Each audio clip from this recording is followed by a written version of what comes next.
Podemos iniciar, então. Ok, da minha parte, sem problema. Perfeito, secretário. Muitíssimo obrigado. Por mim, ok também. Joia, Fabrício. Bom, uma boa tarde a todos. Oficialmente, a gente começa essa nossa live da FEAC com a sociedade, né?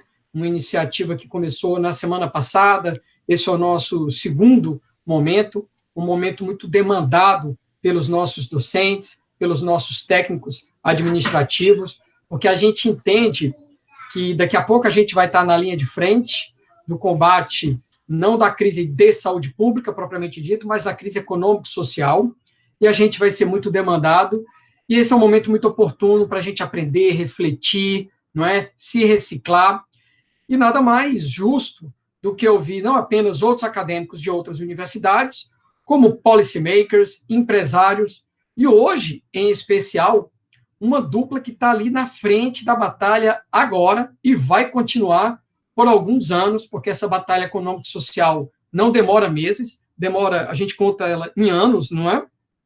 Que são dois secretários de áreas essenciais nessa questão econômico-social. Então, desde já, assim, em nome da FEAC, a nossa gratidão, tá? Pelo sim de vocês, a gente entende o custo de oportunidade de cada hora dedicada a essas infinitas lives, né? Pelas quais vocês devem estar passando, mas desde já, o nosso muito obrigado ao secretário Fabrício, ao secretário Maia Júnior. E, bom, sem mais conversas, né? Vamos iniciar. E aí eu já vou pedir para o Maia Júnior, nosso secretário de Desenvolvimento Econômico e Trabalho, fazer suas considerações iniciais. E eu já queria provocá-lo nessas considerações iniciais no seguinte sentido, né?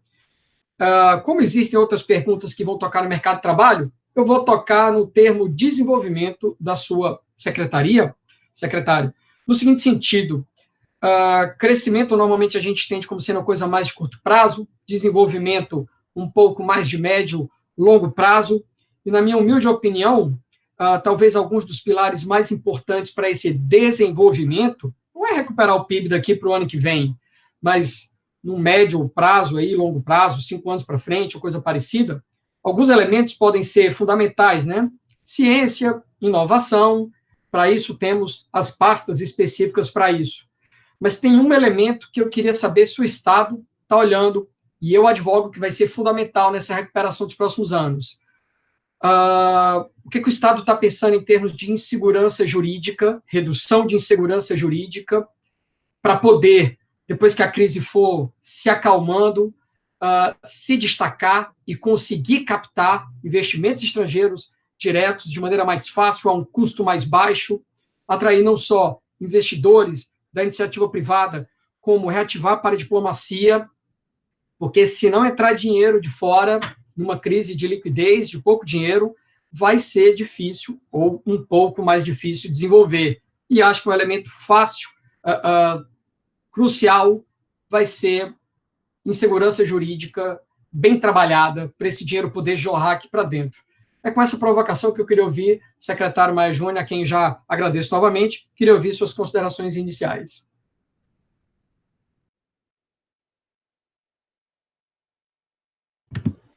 Por favor, ligue o microfone.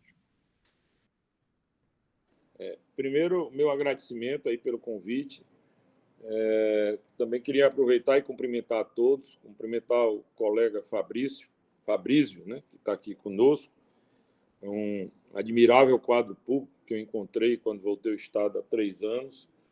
Ele sabe da minha simpatia pelo trabalho dele e pelo profissional que ele é.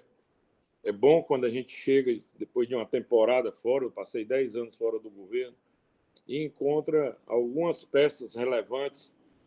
E eu posso dizer a vocês que uma dessas peças que eu encontrei, que me agradou muito, é o Fabrício, né? Não é porque ele está aqui de corpo presente, mas a gente teve bons debates durante quase 2 anos que eu gerenciei o COGEF, com o secretário de Planejamento e Gestão, e tocamos aí a gestão não só administrativa e financeira do Estado, conjuntamente com outros 4 secretários que formam esse comitê. Esse tipo de pergunta ela é muito conceitual, né? E a gente, às vezes, pode demorar um pouco para explicar, né? Mas, para os seus ouvintes, Paulo, e para os participantes, quando eu cheguei ao Estado, eu conto sempre essa historinha, né? Porque quem gosta de gestão e planejamento tem uma obrigação, como gestor, de gostar também de ter um diagnóstico. Diagnóstico esse da situação que eu estava recebendo no Estado para coordená-lo. Isso foi em janeiro de 2017, tive que fazer um diagnóstico rápido e encontrei algumas peças importantes. O Fabrício acompanhou bem isso, porque reencontrei, depois de 15 anos que tinha criado o IPES. Sou um dos criadores, junto com o professor Marcos Holanda, ex-presidente do BNB, o criador do IPES. E, naquela época, nós procuramos, através de um concurso público, trazer um núcleo de excelência e criar um projeto de remuneração variável em cima de títulos, exatamente para a gente trazer um universo intelectual para pensar o Estado do ponto de vista socioeconômico, né? E nessa minha volta, 15 anos depois, eu dei uma outra missão, que foi pensar o Estado do ponto de vista da gestão pública. Então, o IPES passou a ter, dentro da sua estrutura, 3 grandes vetores no assessoramento ao desenvolvimento do Estado. A gestão pública, que é um pilar importantíssimo, né? O desenvolvimento econômico e o desenvolvimento social. E nesse diagnóstico que nós fizemos, fomos rápidos, mas fomos cirúrgicos, a gente detectou a inércia que estava, o caso que eu vou conversar aqui, não só a gestão pública, não só o desenvolvimento social, mas, sobretudo, a economia, né? E aí começamos a trabalhar com o então secretário de Desenvolvimento Econômico. Nós tínhamos um contrato sendo finalizado com o Banco Mundial, ainda tínhamos recursos e eu negociei a contratação de uma consultoria para que a gente pudesse fazer uma avaliação e definir novos cenários da economia cearense, que estava estagnada há vários anos, né? Até porque tem um grande problema na nossa economia, que nós temos 4,35% da população brasileira e somente 2,25% do PIB. Então, nós temos um gap aí, quando a gente fala em desigualdade, quando a gente fala em problema de renda per capita, temos um gap substancial, né? De 2,25% do PIB para 4,35%. Tem uma caminhada que pode ser aí no mínimo de 20 anos a 30 anos, né? Dependendo das conjunturas econômicas serem favoráveis ou não. E fizemos esse trabalho, né? Paralelo a esse trabalho, nós criamos uma grande discussão com a sociedade local e lançamos, né, depois do convencimento do governador, da necessidade de se reestruturar a área de economia do Estado, do desenvolvimento econômico, e essas outras áreas que eu acabei de citar, pilares importantes. Nós lançamos o Ceará 2050, né, que durante 2 anos foi amplamente discutido. É um projeto que está pronto, ia ser lançado agora em março, mas, infelizmente, aí essa crise do coronavírus não só adiou esse lançamento, como também vai exigir alguns ajustes na proposta, em função do que nós como nós terminaremos essa crise e que lições para o futuro essa crise vai indicar alguns ajustamentos, né, que serão necessários. O grupo do 2050, da Universidade Federal, está consciente disso, nós já conversamos sobre isso. Eles estão não só revendo esses indicativos. E aí, para contextualizar o fim de uma primeira etapa da resposta, nós, em cima desse trabalho, dessa consultoria, em cima do diagnóstico e também das propostas, das ideias do 2050, nós fizemos um plano que ganhou o nome de Ceará Veloz. Plano esse que muda bastante algumas ações públicas anteriores, né? E aproveita também os nossos predicados mais virtuosos. Você tocou num deles, né? O plano ele tem 4 plataformas, né? A primeira é uma ambiência de negócio. Nós estávamos trabalhando na secretaria e aí se insere a questão, né, da segurança jurídica, das garantias de Estado. que é uma coisa boa no Ceará, né? O Ceará tem um estado que tem governabilidade, né? O governador, o que promete, pode garantir a esses empresários que querem investir no Ceará, porque nós temos hoje uma bancada de apoio ao governo de 36 dos 46 deputados, o que garante uma governabilidade. Aquilo que é acertado é cumprido e garantido em lei, né? Você dá um exemplo aqui para você, esse hub do aeroporto Pinto Martins, né? O hub aéreo, as companhias têm uma garantia aprovada na Assembleia Legislativa, né? do apoio que o Estado deu para montar o hub aéreo através da Air France e da Gol aqui no Ceará, e o outro que funciona através da Latam, apesar de não oficializado, também formou um hub econômico de aviação muito forte aqui, né? Nós temos 70 voos diários, agora não por conta do corona, mas tanto da Gol como da TAM, né? Além dos voos, 7 voos semanais da Air France, né? Que é a principal participante. Mas temos hoje voos, eram 48 voos internacionais para vários continentes, né? Ligando o Ceará a esses continentes, ligando também o Brasil.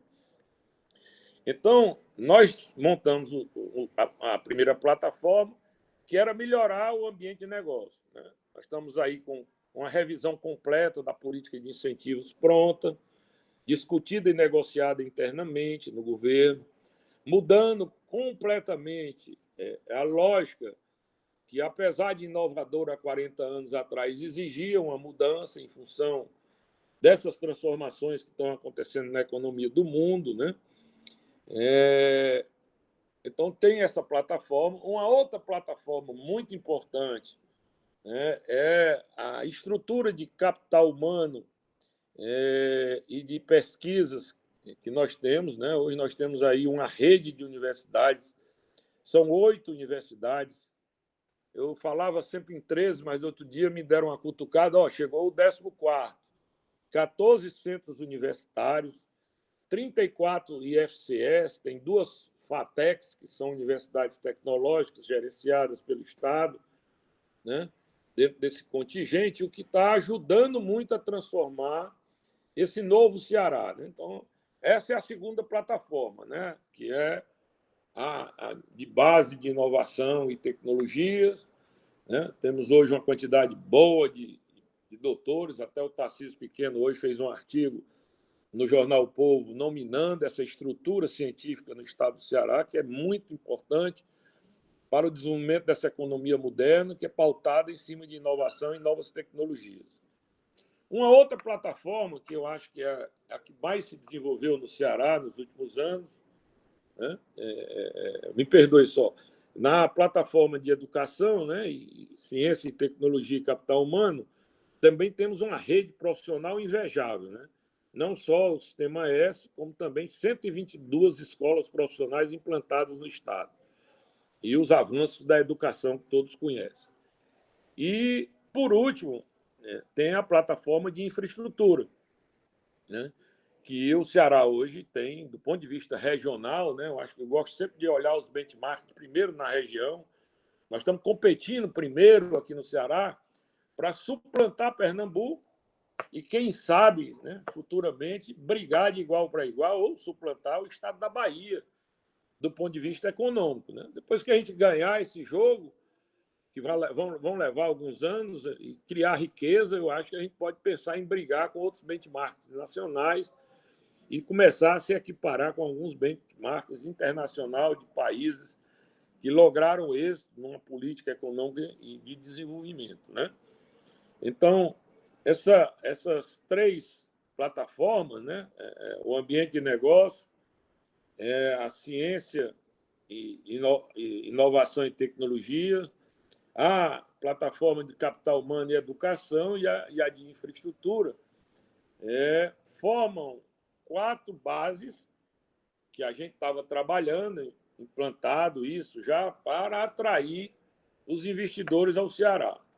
E nesse trabalho tem essa relevância das plataformas, tem também uma relevância muito importante, que foi a definição de 11 clusters econômicos, que a gente estudou, que convergiram com os estudos do cluster das rotas estratégicas da FIEC, convergiram com os clusters do Ceará 2050, né? Convergiram com o trabalho da SPI, que foi essa consultoria. Aí nós selecionamos inicialmente 8 clusters. Quando apresentamos o governador, ele pediu que, apesar de transversalmente estar nos outros clusters, que tinha um cluster chamado logística, que tem a ver com o hub portuário, né? O turismo tem a ver com o hub aeroportuário, ele pediu que incluísse mais esses hubs, né? O que deu 11 clusters que nós estamos trabalhando. Então, reformamos toda uma política de desenvolvimento, criamos uma nova secretaria, estruturamos uma nova secretaria em termos de pessoas, de processos, de tecnologias. Estamos há 1 ano e 3 meses trabalhando. Montamos um planejamento estratégico de 4 anos dentro da secretaria, transformamos isso em planos de ações, são 47 planos de ação dentro da secretaria, que são governados mensalmente. Agora, no dia 14, eu vou ter uma reunião exatamente para exercer o meu papel de governança sobre esses projetos. Estamos levando a secretaria, né? Está em processo aí de contratação das modificações para uma única plataforma, como tem em vários países. O empresário não vai ficar mais batendo cabeça. Chega lá na secretaria, precisa de um posto da fazenda, aí tem que ir lá para a pessoa anta, chega na pessoa anta, faltou algum documento da JUSEC, tem que ir para 25 de março, e na 25 de março chegou à conclusão que precisa de uma licença ambiental para poder dar entrada, e lá vai ele lá para a Rua Assunção, né? Com Barão de Aratanha, ali pelo centro da cidade, né? Um pouco a oeste do centro, né? Então, nós vamos montar uma secretaria onde todo o sistema e apoios correlatos vão estar no mesmo espaço. Nós vamos para o Centro de Convenções como plataforma física. Apesar de o que nós queremos é dizer ao empresário que a plataforma tecnológica está disponível. Nós trabalhamos essa plataforma nesse 1 ano e 3 meses, que ele não precisa mais ir à secretaria para resolver algum problema, né?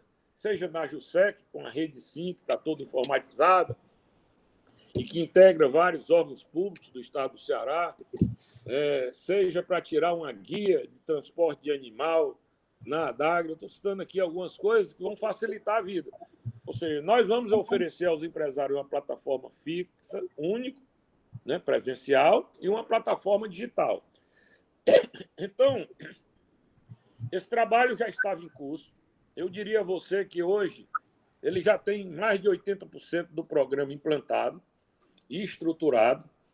O primeiro ano foi um ano surpreendente, porque foi um ano que a gente foi implantar todas essas transformações que a gente tinha pensado como secretário de Planejamento na reforma de Estado de 2018, de dezembro de 2018, que criou a nova secretaria, né? Deixou de ser Secretaria de Desenvolvimento Econômico, só voltada para a indústria, só tinha um viés, era um desenvolvimento econômico que só olhava para 17% do valor agregado bruto que forma a economia do Ceará em termos de PIB, a indústria.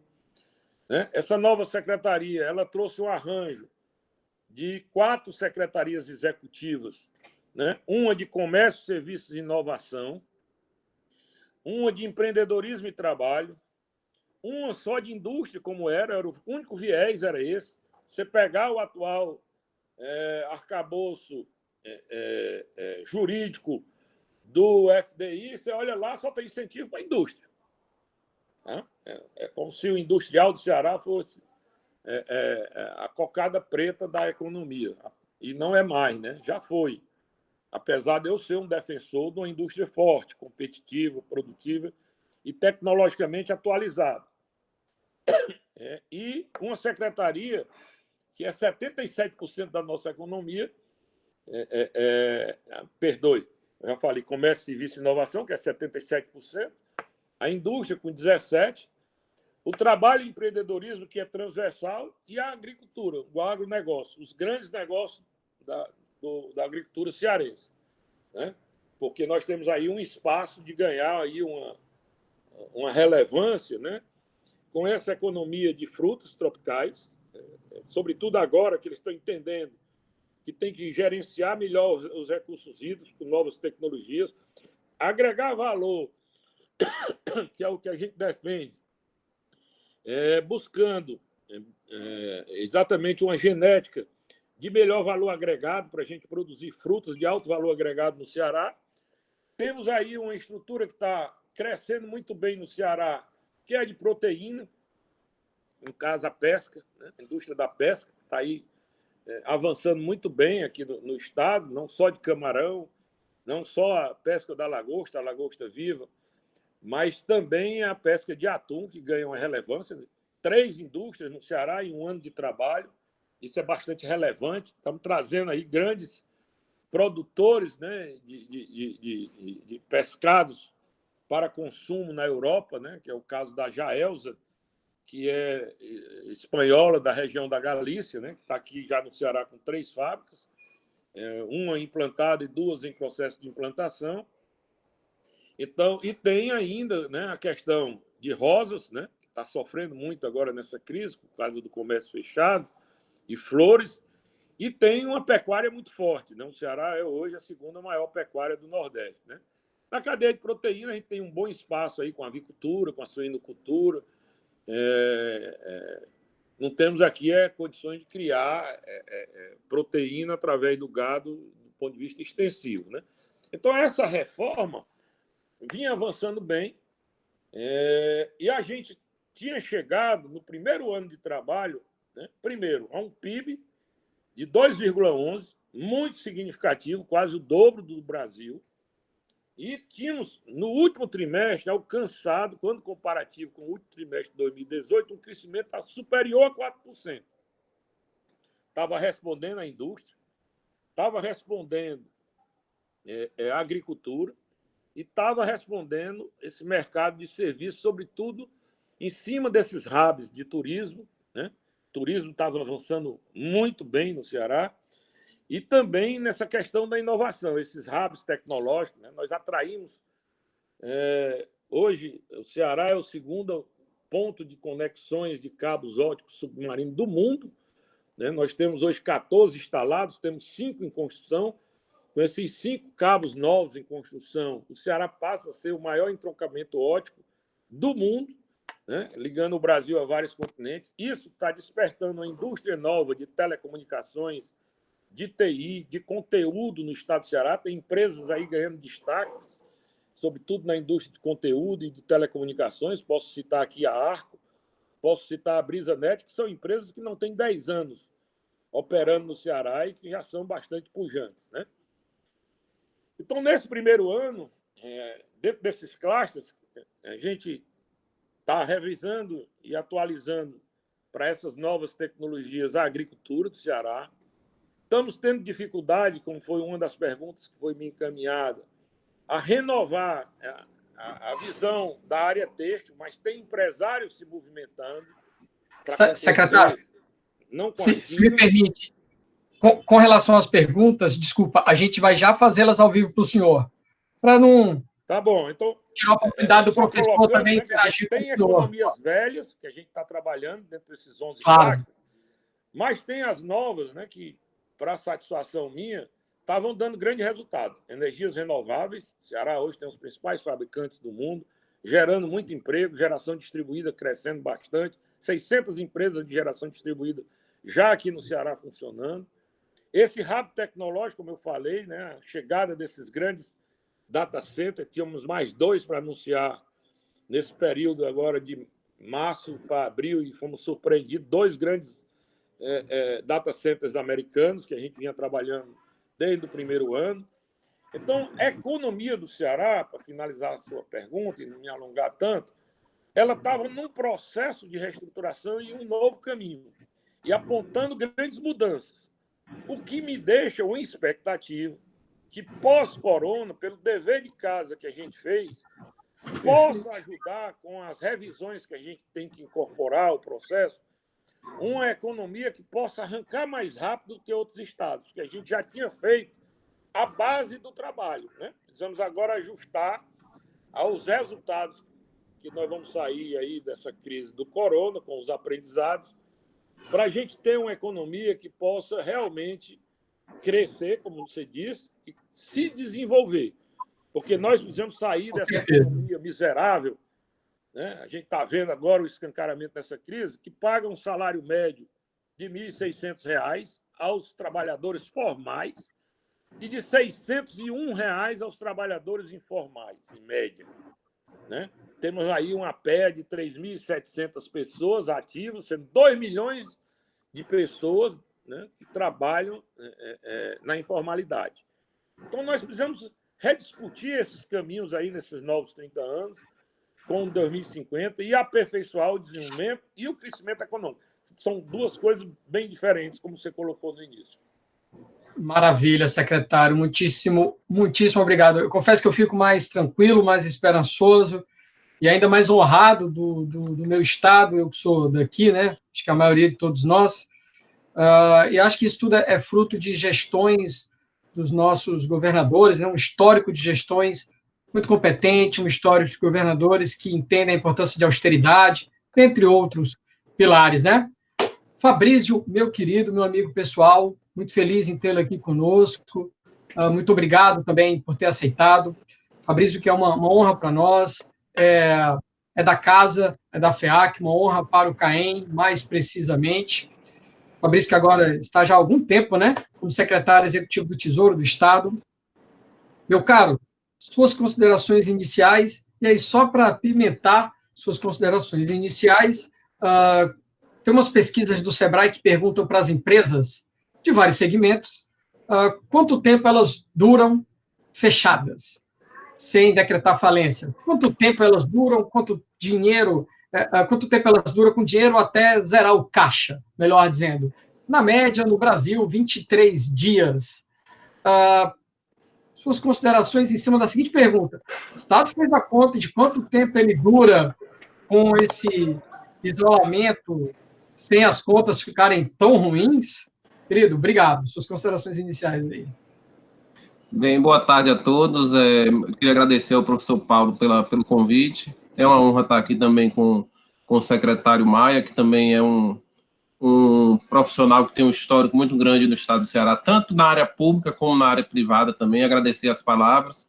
Eu queria só, antes de começar, bater palmas um pouquinho para o pessoal da saúde, todos aqueles que estão à frente da batalha, as pessoas que estão atendendo e fazendo da melhor forma possível, que estão mantendo os serviços essenciais funcionando, que são quem está deixando a gente ter, de certa forma, um conforto maior e poder estar em casa. Então, eu queria parabenizar todo esse pessoal.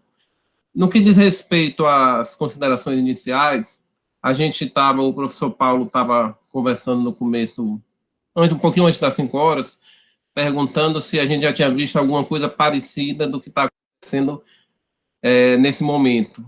Perguntou ao secretário Maia, que tem uma experiência maior que a minha também, mas aí eu pensando um pouquinho, eu acho que, aí me veio uma coisa que até os economistas e o próprio professor Paulo, que leciona e participa muito dessa questão do mercado financeiro, é a teoria do cisne negro, que é um matemático estatístico, Nassim Taleb, que ele fala o seguinte, que existem alguns eventos que a probabilidade dele acontecer é mínima, mas se ele acontecer, é um desastre total. E é mais ou menos isso que me veio à cabeça nesse momento, é que a gente está passando por um momento que ninguém podia prever, ninguém podia precificar isso tudo que está acontecendo. Às vezes não vale nem a pena precificar, porque é uma coisa tão rara de acontecer que o custo de precificar é muito alto, mas infelizmente a gente está dentro desse momento. E aí me lembra também um historiador que ele escreveu A Era das Incertezas, que é Eric Hobsbawm, que numa entrevista ele falou o seguinte, depois da Primeira Guerra, lá em 19, começou realmente o século XX. O ser humano tem essa questão temporal, definida por calendários de século, mas aí ele falou isso, não, o século começou agora, depois que acabou a Primeira Guerra Mundial. eu acho, e fazendo uma analogia ao que ele falou, que o século XXI vai começar agora, a partir dessa Covid-19, que vai ser outro mundo. A gente já está fazendo coisa que a gente planejava fazer em 5 anos, a gente precisou de 1 a 2 meses para se inserir nesse processo. E a gente viu, no primeiro momento, ainda é muito escuro, é muito negro o que a gente tem para frente. A gente desconhece ainda como será o mundo pós-Covid-19. Já ensaia alguma coisa, planejamento é primordial nesse momento, mas ainda é um planejamento que a gente não tem um horizonte à frente. No primeiro momento, houve a discussão: o que é mais importante, economia ou saúde? Houve querendo mostrar que existia uma diferença entre um e outro. Eu acho que não, acho que caminham juntos. Nesse momento, a gente tem que trabalhar a saúde até para o impacto econômico ser menor. O que a gente viu é que, de certa forma, a participação do Estado na economia agora ficou primordial, tanto que até os mais liberais entendem isso. A gente já vê economista liberal totalmente conservador falando em emissão de moeda. Mas, enfim, eu acho que essa questão de setor público e privado, eu costumo falar em sala de aula, que elas caminham juntos, não precisa uma dicotomia entre liberalismo e social-democracia e keynesianismo. Acho que a gente tem que caminhar junto.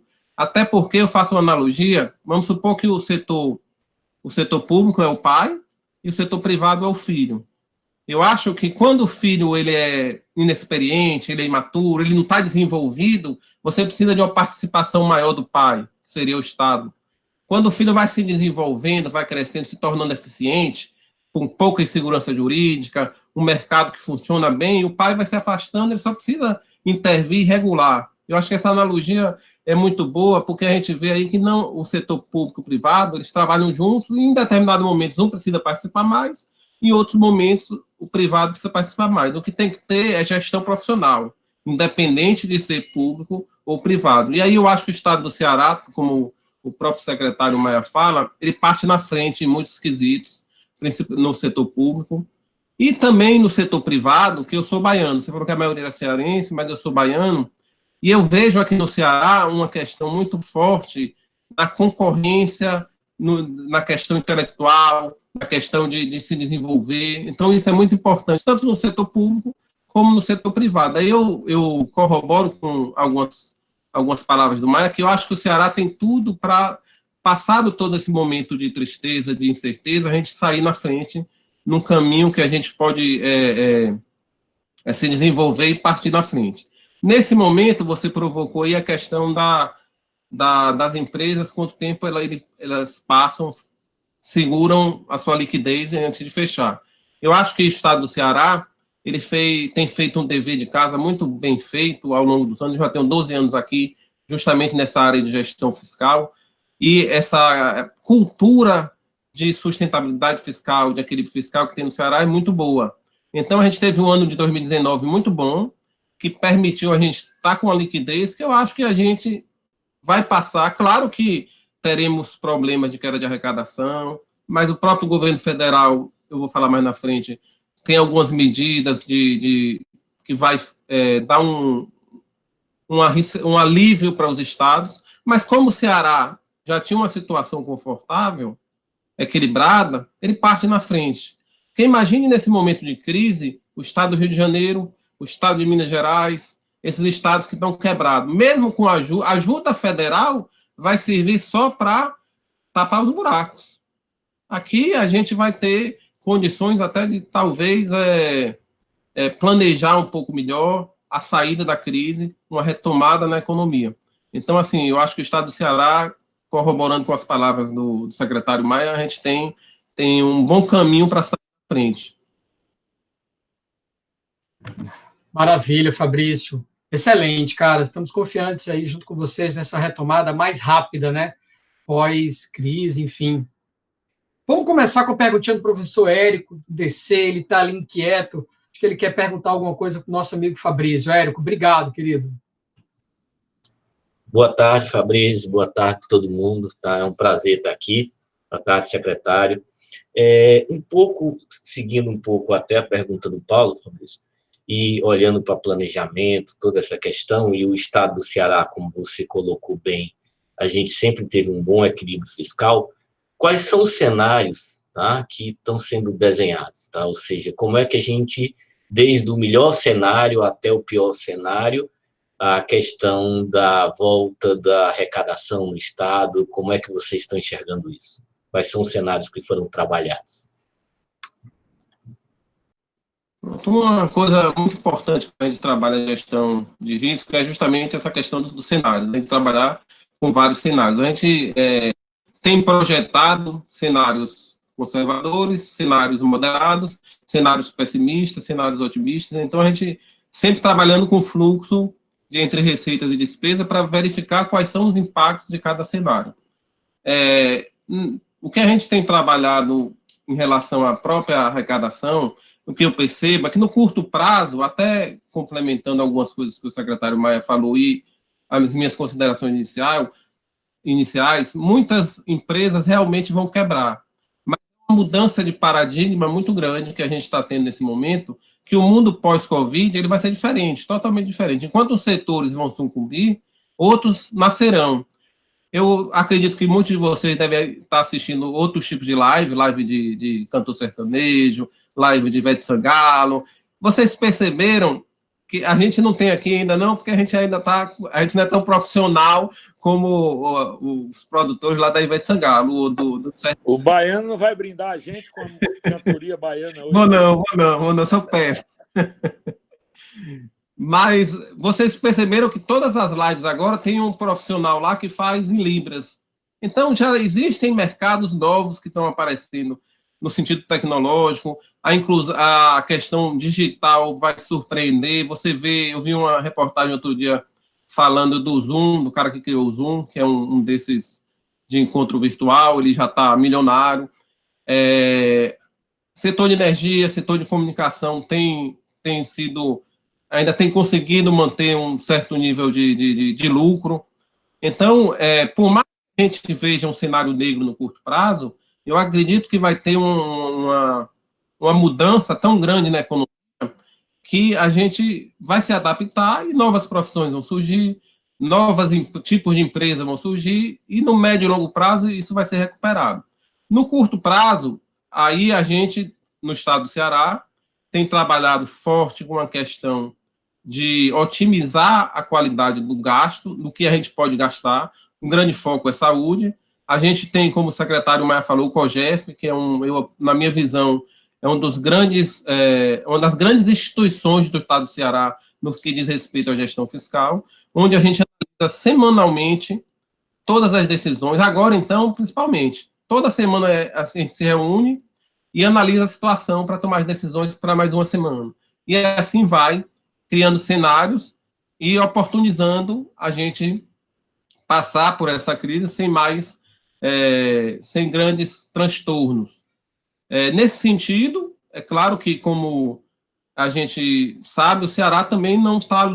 ele está numa situação fiscal equilibrada, mas ele não a crise vai afetar o Ceará também. Por isso é importante também uma participação do governo federal, como ente principal da federação, dando esse suporte. A gente tem a medida provisória 938, que dá um alívio na questão do FPE. A gente tem agora em discussão, que deve estar sendo votado agora no Senado novamente, o PLP 149, que agora virou o PL 39, se eu não me engano, que é justamente a recomposição do ICMS e alguma ajuda para o Covid. Então, como a gente fez o dever de casa, como a gente tem feito a gente tem um equilíbrio fiscal ao longo dos anos, com essa ajuda, eu acho que o estado do Ceará está num cenário melhor, que talvez seja o melhor cenário do país em termos de unidade federada.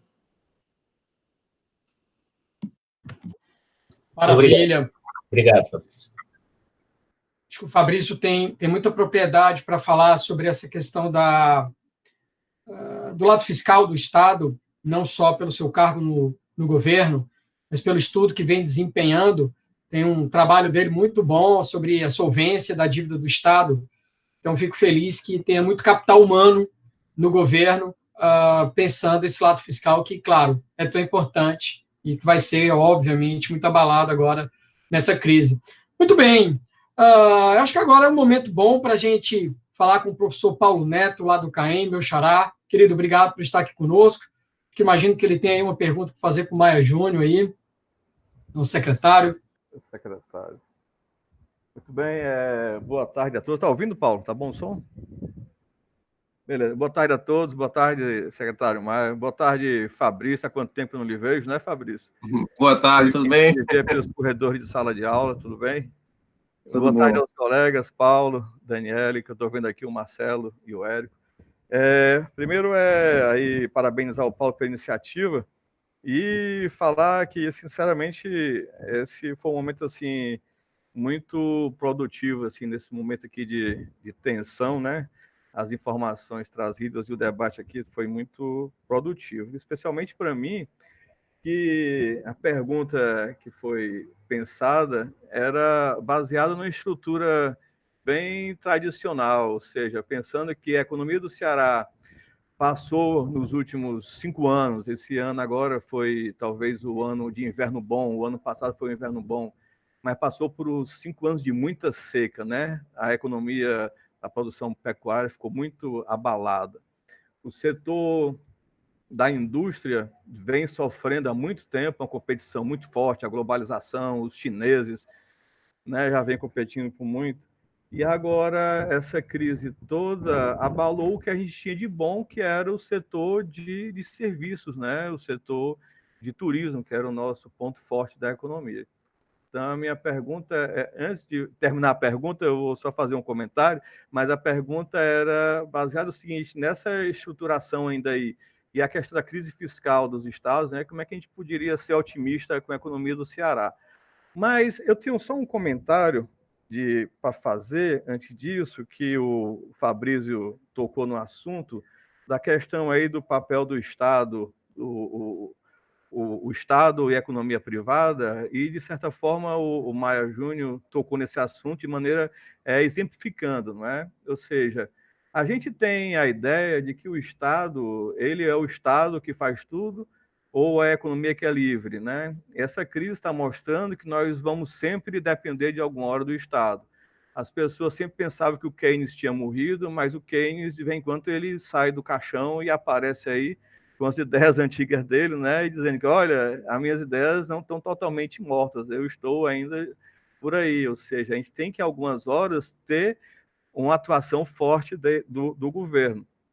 Mas, sem pensar nesse momento de crise, no dia a dia, o que foi colocado aqui pelo secretário Maia Júnior, eu acho que foi uma coisa muito importante, eu queria aqui exemplificar, que é a questão do papel do Estado, ele não tentando alavancar o crescimento da economia, mas ele propiciando um ambiente, não é, desejável para onde a iniciativa privada sozinha funcionasse muito bem. Ele chamou isso de ambiente de negócio. A gente chamaria, numa economia mais formal, dos custos de transação da economia. Ou seja, nós somos uma economia que possui altíssimos custos de transação. E cabe aí o papel do Estado fortalecer as instituições e reduzir esse custo de transação. A questão toda seria dar os incentivos certos. Como é que eu desenho essas instituições de modo que ela atinja o seu objetivo em termos de desenhar incentivos certos? E eu acho que nós erramos por algum tempo. E o Maia Júnior falou aqui, eu fiquei assim, muito feliz. Ou seja, a gente esperar que a indústria, o incentivo da indústria como sendo um grande, né, elemento que vai alavancar a geração de renda, hoje a gente está vendo que esse capital humano, essa criação do capital intelectual todo, é o que vai fazer uma grande diferença no futuro. E, basicamente, para ser breve, esse era o comentário, e a expectativa é, se vocês estão otimistas, realmente a gente vai conseguir sair bem dessa crise, e aí, no curto prazo, o que seria o curto prazo? 1 ano, 6 meses? Obrigado.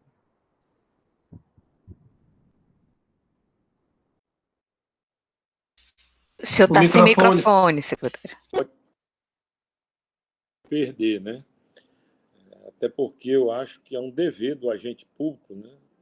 Estimular as pessoas, movimentar as pessoas.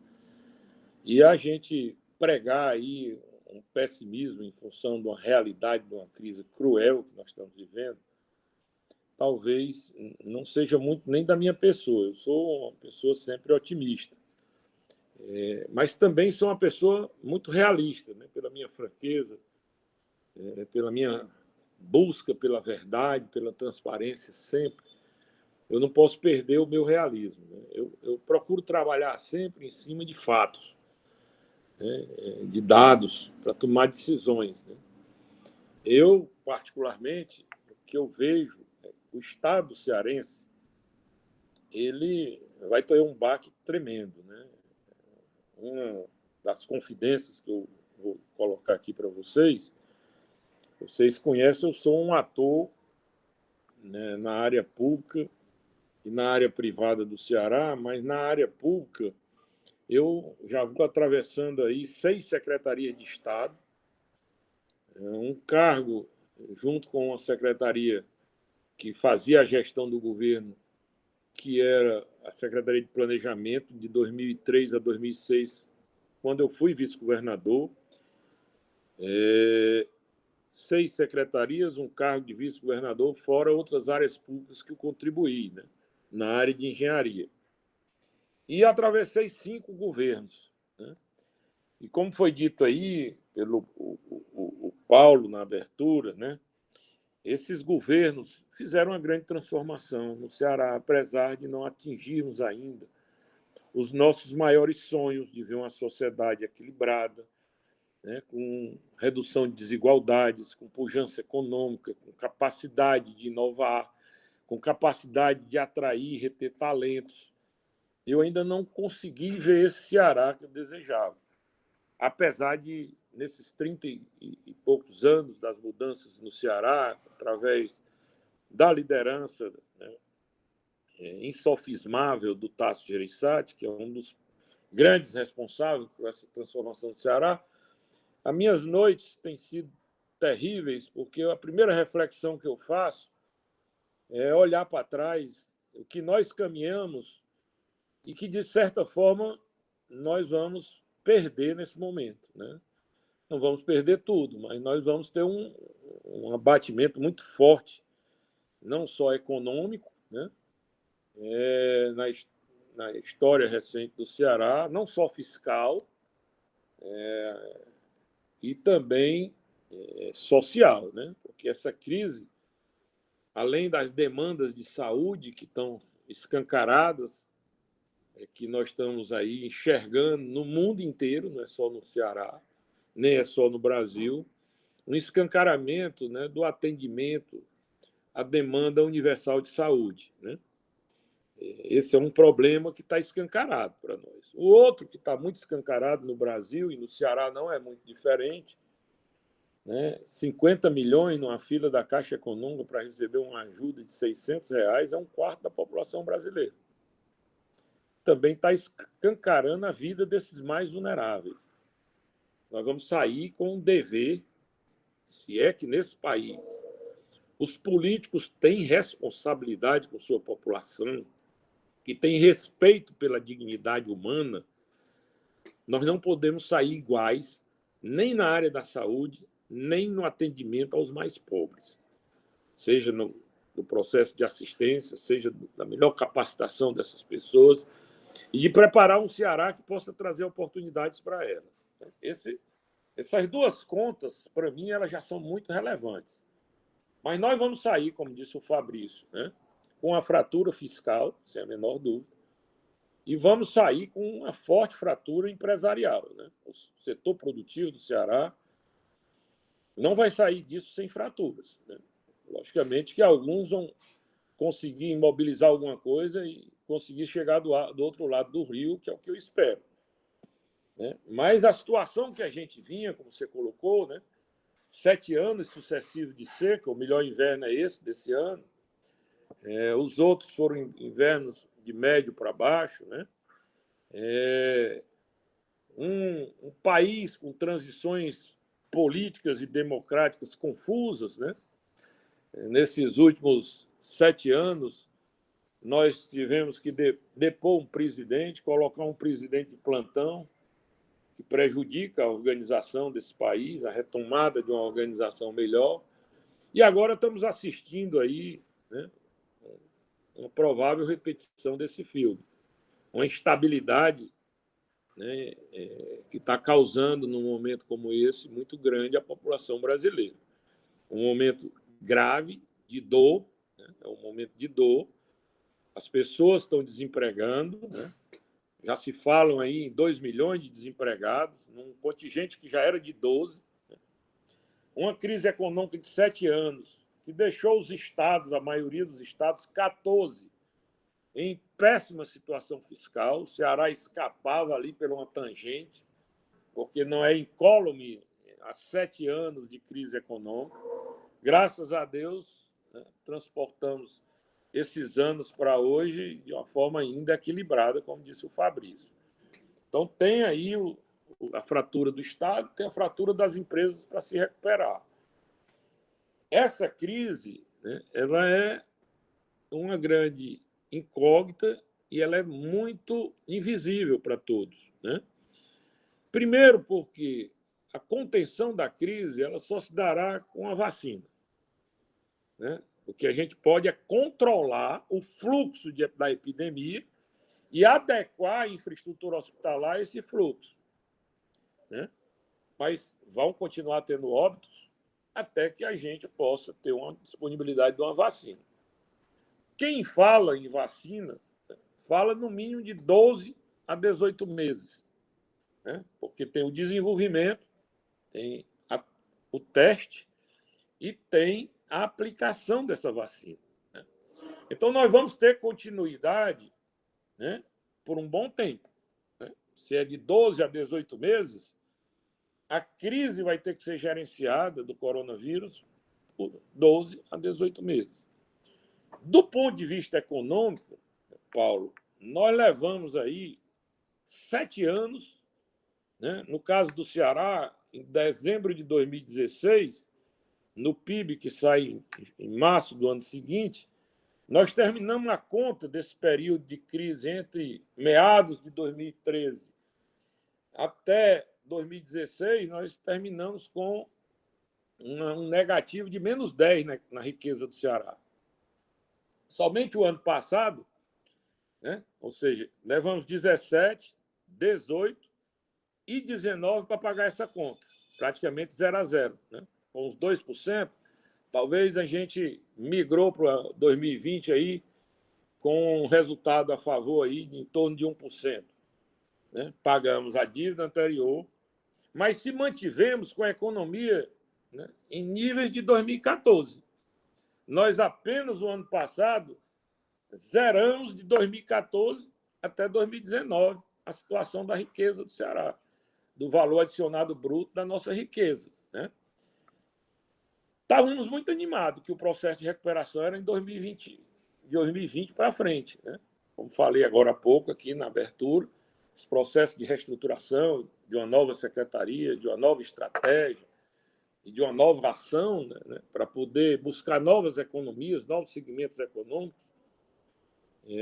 Falei aqui que a gente está trabalhando aí, que está dando um belíssimo resultado na crise, aí, gerando empregos, questão de energias renováveis no Ceará, a questão dos hubs tecnológicos de telecomunicações e TI, que estão surgindo aí belas empresas, demanda de pessoas que nós não temos nem disponibilidade para atender essas empresas no momento crucial dessa crise. Né? Temos demanda para empregar nessas áreas. A logística, né? A logística ganhou uma dimensão com os hubs do novo aeroporto, o hub do PECEM com a chegada de Roterdã. Né? Isso está dando uma dinâmica de uma economia nova que é a logística no Ceará. Como o governador gosta de colocar sempre, essa trinca de hubs. Né? Aí, nós vamos chegar aí num momento, né, que é o pós-crise, né, provavelmente com a saúde administrada. Né? Quando eu digo administrada, é o fluxo de doentes está compatível com o fluxo de disponibilidade de leito para tratamento, mas com um passivo enorme de recuperação da economia, do Estado, setor produtivo do Estado, setor produtivo privado. Né? E aí vem o dilema. Né? Os países do mundo inteiro aí, com a dívida aí vultuosa, né? Falam aí em 57, 60, de 57, de 60, eu já vi números até de 66 trilhões o tamanho dessa conta, né? Então, os países saem com a dívida PIB bastante relevante, com nível muito baixo de liquidez, porque a crise vai afetar o Estado. E aí vem essa posição que você coloca, né? Que eu, às vezes, acho graça, né? Porque eu nunca quis ser nem um liberal, nem um totalitário de esquerda, né? Porque esses dois movimentos eles ainda não proporcionaram o mundo, né? Eu sempre estive ali no caminho de uma nuvem da social-democracia, né? Muitos anos de militância no PSDB não poderia ser diferente. Mas mesmo a social-democracia não encontrou seu rumo, né? A gente nunca pôde, né, nesse processo, nem encontrar um Estado mundial, né, um modelo totalmente liberal, que o mercado fosse o dono e o rei desse negócio e resolvesse todos os seus problemas. Nem encontramos um modelo totalmente com a presença do Estado, também não foi eficiente. Muitas nações experimentaram esses, né? Você vê aí a Inglaterra do pós-guerra, né? Ela entra num trabalhismo com Attlee, né? E termina esse ciclo com a Margaret Thatcher. Houve aí uma transição de direita, do liberalismo e à esquerda, à frente da Inglaterra no pós-guerra até praticamente os dias de hoje, né? E sem uma Inglaterra equilibrada, né?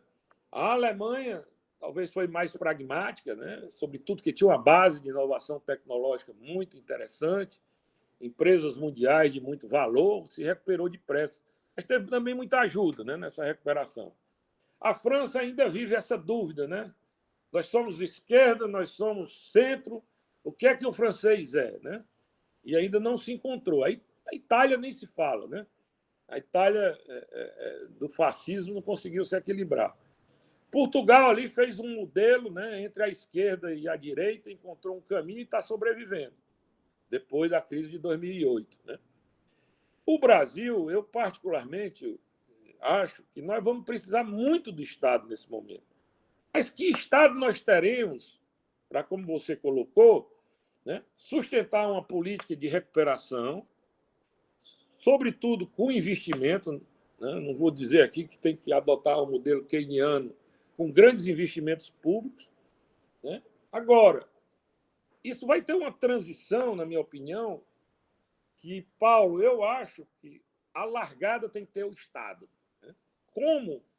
Isso que precisa fazer as contas, né? Porque o investimento vai estar muito disputado no mundo inteiro, porque a crise é mundial, né? Vão ter oportunidades muito mais seguras, de melhores garantias no mundo civilizado e desenvolvido do que nos países emergentes, né? Sobretudo, pelo que foi colocado aqui no início, por essa insegurança democrática, jurídica, bastante conhecida desse movimento, né? Essas taxas de juros que tendem a ficar muito baixas no mundo inteiro, mas no Brasil não vai segurar capital estrangeiro, né? Eles vão buscar, mesmo com taxas baixas, oportunidades melhores de remunerar seu capital fora dos países emergentes. Então, a presença do Estado ela vai ser altamente demandada. E, primeiro, que a gente sai dessa crise com uma forte demanda que já é presente desde 2010 no Brasil, né, que é a demanda por uma melhor saúde, por uma melhor segurança e por uma melhor educação. Essas demandas já vinham pressionando os cofres públicos, aí o meu amigo Fabrício sabe da relevância, né? Hoje, 85% da disponibilidade fiscal do Estado fica com essas 3 secretarias de Estado. Nós temos 21, as outras 17 ficam com 15% da receita. Com 15%, você tem que fazer política de infraestrutura, você tem que fazer política de assistencialismo, na área social, você tem que fazer política de inovação, ciência e tecnologia, né? Você tem que fazer políticas de cultura e lazer, com 15% apenas, devido à forte pressão, e uma forte pressão não atendida, subatendida nesse processo. Isso vai continuar demandado depois dessa crise, e muito, sobretudo em saúde e segurança. E o desvio que a gente tem, no caso da educação brasileira, ao longo desses anos, vai exigir uma aceleração e uma recuperação desse processo da melhoria da educação no Brasil, né? Nós não vamos sair dessa crise rápido com os níveis e os patamares de educação, de inovação, ciência e tecnologia que nós temos. Nós precisamos investir muito nessas áreas. Esse é um dos grandes dilemas, né? Porque, para muitos, a gente vai sair de uma crise para se recuperar financeiramente. Mas a gente precisa investir. Investir em setores chaves, se a gente quiser botar a nossa cabecinha de fora no Brasil e no Ceará, né? É preciso se repensar todo um Estado, né? Ter um Estado mais enxuto, mais eficiente. Eu acho que esse Estado está exausto, que nós estamos vivendo, né? É preciso se definir políticas prioritárias e oferecer lazer a um conjunto de uma população pobre e rica. Oferecer cultura, são capitais fundamentais. Oferecer cultura e lazer e cuidar dos pobres são capitais sociais fortíssimos. Capital humano, mexer no capital humano. No capital humano, mexer com a pesquisa, com a ciência, com a inovação, que é o mundo novo que vai surgir. O que está sendo dito aí, desse repensar das empresas, toda está em cima de inovação, de tecnologia, de um capital humano de excelência, de um capital humano de altíssima produtividade, para a gente poder competir, não só nacionalmente, como globalmente. Então, a presença do Estado, para mim, ela vai ser muito forte, Paulo.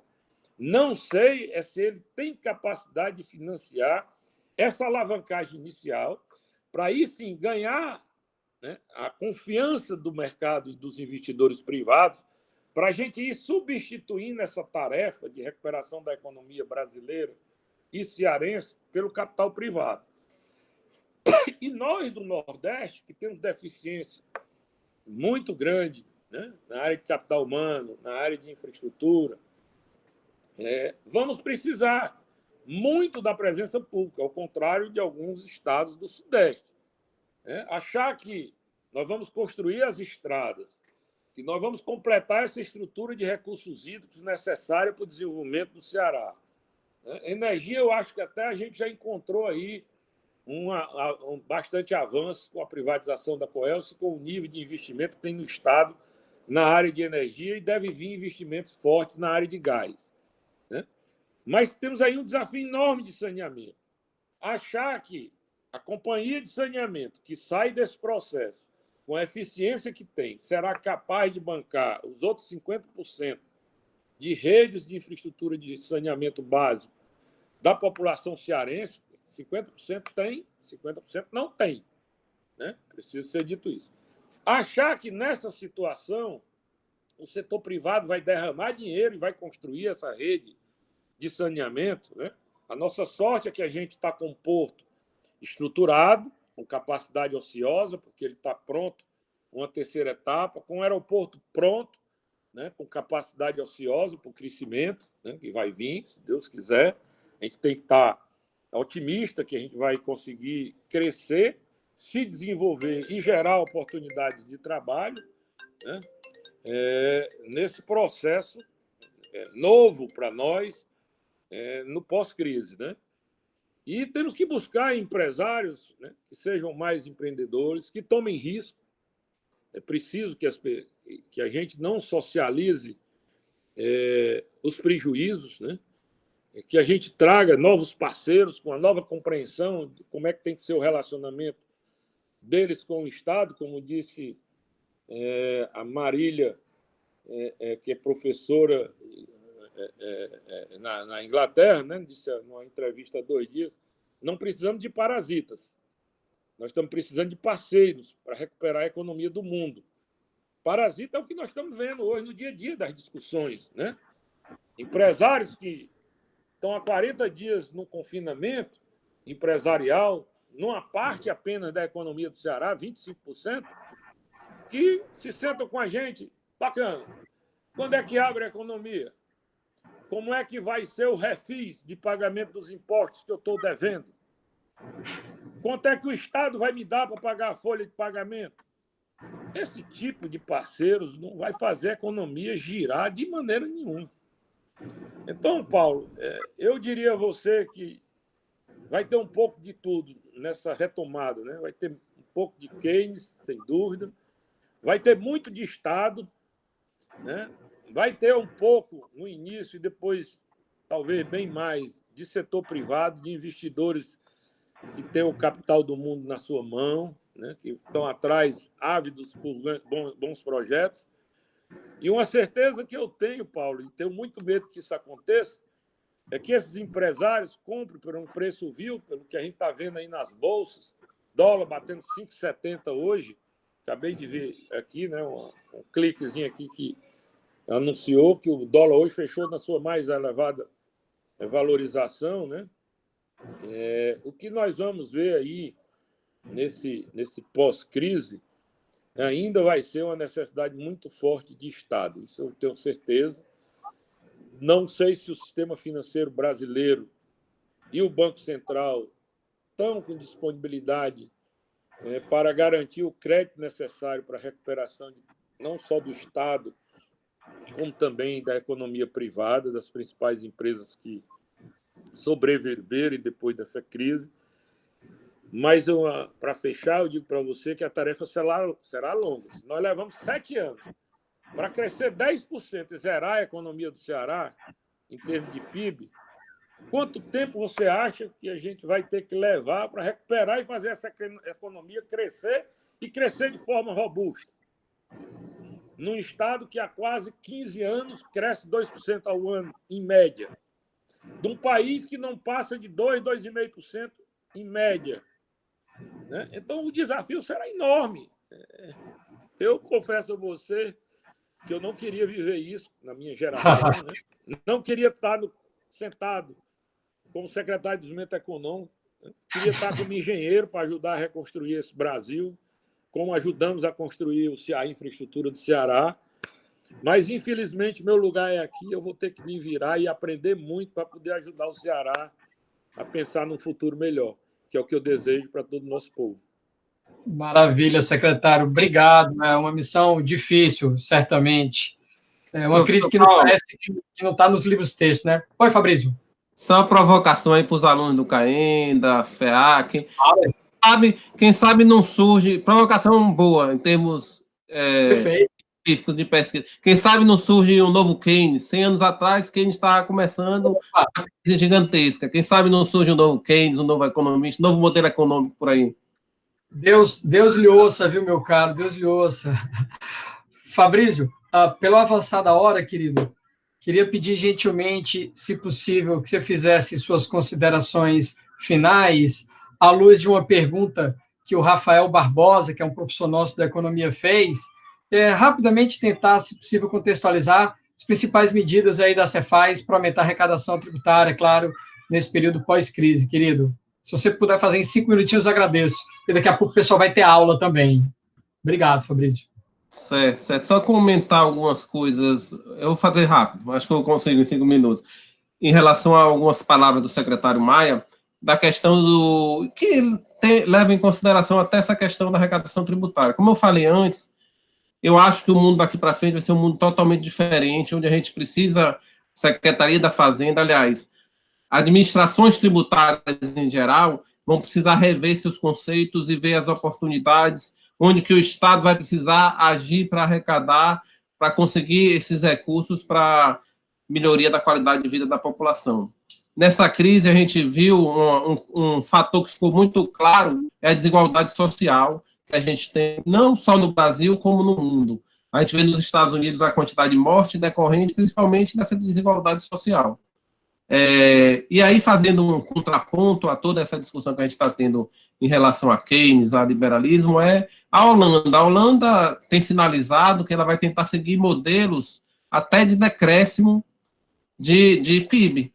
Eu já li alguns artigos nesse sentido, que a Holanda está preocupada com a recuperação, mais focada em novos conceitos, em novas visões, em sustentabilidade. Aí entra a questão da energia. Eu estava lendo um relatório também do IRENA, que aí também leva em consideração a própria os próprios estudos que a Secretaria da Fazenda também tem feito no sentido de inovar e de novos segmentos econômicos que a gente pode atuar, a questão das energias renováveis. O IRENA é um instituto, é a sigla em inglês, eu não vou me lembrar agora, mas resumidamente é um Instituto Internacional de Energias Renováveis.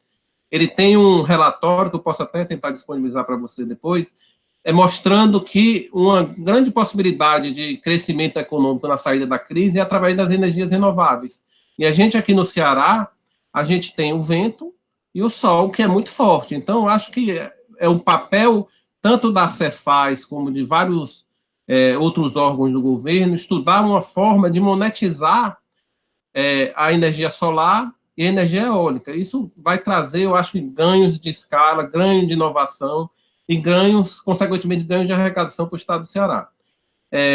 No que diz respeito à gestão fiscal e a passar por essa crise, a gente tem feito um grande trabalho no COGEF e dentro da Secretaria da Fazenda também, de otimizar o gasto e tentar verificar quais são as possibilidades de inovar no que diz respeito à arrecadação, até no sentido da pergunta, acho que foi não, foi sua pergunta mesmo, sua provocação da questão da insegurança jurídica.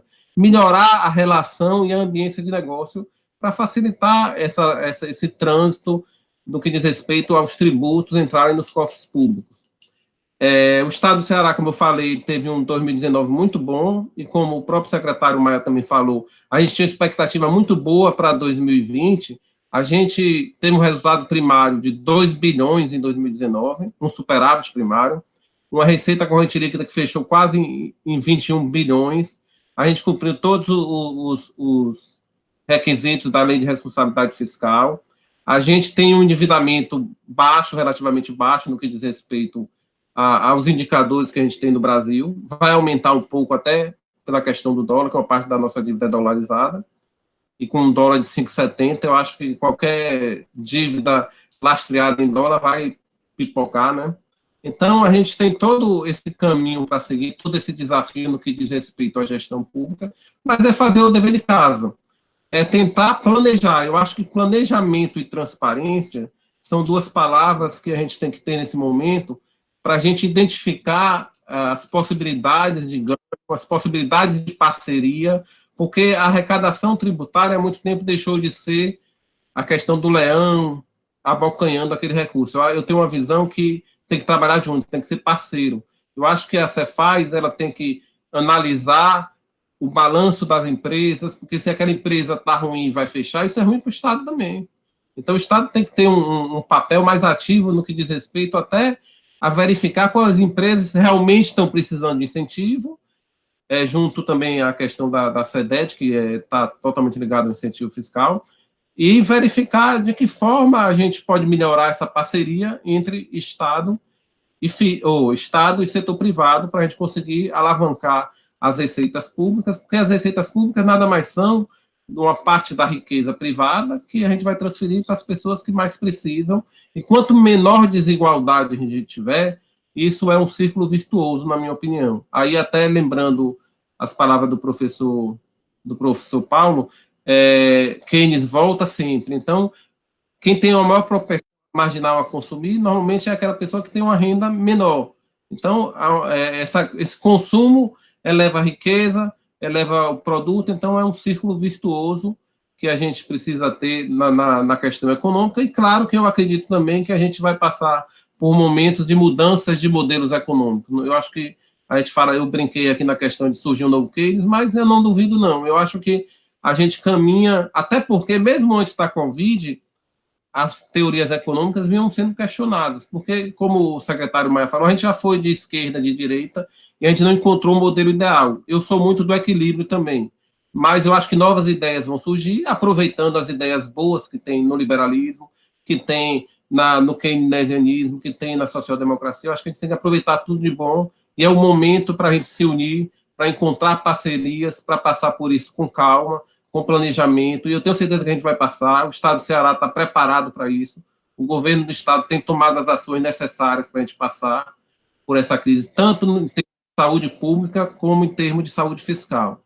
Eu tenho certeza, eu também me considero um otimista, eu acho que talvez a gente tenha surpresas no pós-Covid em 2019. A gente vai, vai conseguir superar isso mais rápido, às vezes, do que a gente pensa. Muito obrigado, professor Paulo, e uma boa noite a todos. Obrigado, Fabrício. A gente precisa ser otimista, sim, com certeza. Secretário Maia Júnior, pediria também alguns minutinhos aí nas suas considerações finais, que agora, logo 6h30, a gente precisa começar a dar aula. Desde já, meu muito obrigado mais uma vez. Aí, por alguma falha, não sou economista, sou engenheiro por formação, né? Agradecer a oportunidade, me colocar à disposição de vocês, para o que vocês precisarem, estou sempre à disposição, e muito obrigado pelo convite, por um bate-papo tão bom como esse que a gente travou agora nessa final de tarde, para discutir problemas que estarão diante de nós muito em breve. Maravilha, obrigado. Bom, eu queria agradecer não só aos 2 secretários que gentilmente nos atenderam, mas às 2 secretarias. Várias pessoas que estão por trás desse processo que fazem esse tipo de momento se tornar real, né? Acontecer, tá? Então, meu agradecimento, Fabrício, Maia Júnior, a todos que fizeram isso aí acontecer. Agradeço também, claro, aos nossos docentes, técnicos que estão aqui conosco, participando gentilmente. Da mesma forma, secretários, a FEAC e a UFC está à disposição de vocês, todos os nossos 6 cursos de graduação, 4 de pós, tá? E deixar claro que na próxima semana, terça-feira, às 4h, a nossa próxima live será com o empresário e consultor Sérgio Melo e com o professor de Direito e diretor da Faculdade de Direito, professor Maurício Benevides. E o assunto da vez vai ser insegurança jurídica, olhando para falências, calotes e recuperação judicial de muitas empresas, infelizmente. Então, vai ser um papo um pouco mais jurídico. A todos, muito obrigado, boa noite e até a próxima, hein? Até mais.